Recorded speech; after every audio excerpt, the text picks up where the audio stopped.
Hi all, നമുക്ക് ഒരു മിനിറ്റിൽ ഇന്റലിജൻസിന്റെ ചില കൺസെപ്റ്റ് പെട്ടെന്നൊന്ന് പഠിക്കാനായിട്ട് ശ്രമിച്ചാലോ.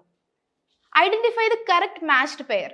ബിന്നെ performance IQ, Spearman theory of multiple intelligence, Gardner g factor, Wechsler verbal and performance scale. ഇതിൽ കറക്റ്റ് ആയിട്ട് മാച്ച് ചെയ്തിട്ടുള്ള പെയർ ഏതാണെന്നാണ് കണ്ടുപിടിക്കേണ്ടത്. അപ്പൊ നമ്മൾ നോക്കുകയാണെങ്കിൽ ബിന്നെ എന്താണ്? സൈമൺ ബിന്നെ ടെസ്റ്റ് ആണല്ലേ, ആദ്യത്തെ ഇന്റലിജൻസ് ടെസ്റ്റ് ആണ്. അപ്പൊ പെർഫോമൻസ് IQ ആണ് കൊടുത്തിരിക്കുന്നത്, ആദ്യത്തെ കറക്റ്റ്ലി മാച്ച്ഡ് അല്ല. രണ്ടാമത്തത് എന്താണ്? സ്പിയർമാൻ ആണ്. സ്പിയർമാൻ്റെ എന്താണ്? 2 factor theory, G factor and S factor. കൊടുത്തിരിക്കുന്ന പെയർ എന്താണ്? തിയറി ഓഫ് മൾട്ടിപ്പിൾ ഇന്റലിജൻസ് ആണ്.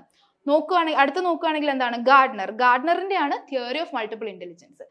ഗാർഡ്നറിന് കൊടുത്തിരിക്കുന്നത് എന്താണ്? ജി ഫാക്ടറും. ഇത് രണ്ടും തിരിച്ചാണ് കൊടുത്തിരിക്കുന്നത്. അപ്പൊ കറക്റ്റ് ഓപ്ഷൻ എന്തായിരിക്കും? Wechsler verbal and performance scale.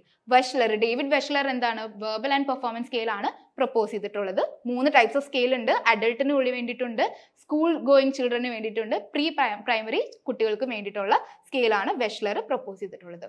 ഇപ്പോൾ നമ്മൾ ഇന്റലിജൻസിന് മെയിൻ ആയിട്ടുള്ള കൺസെപ്റ്റ്സ് ആണ് ഈ ഒരു ഒറ്റ ഷോർട്ടിലൂടെ നമ്മൾ കവർ ചെയ്തത്.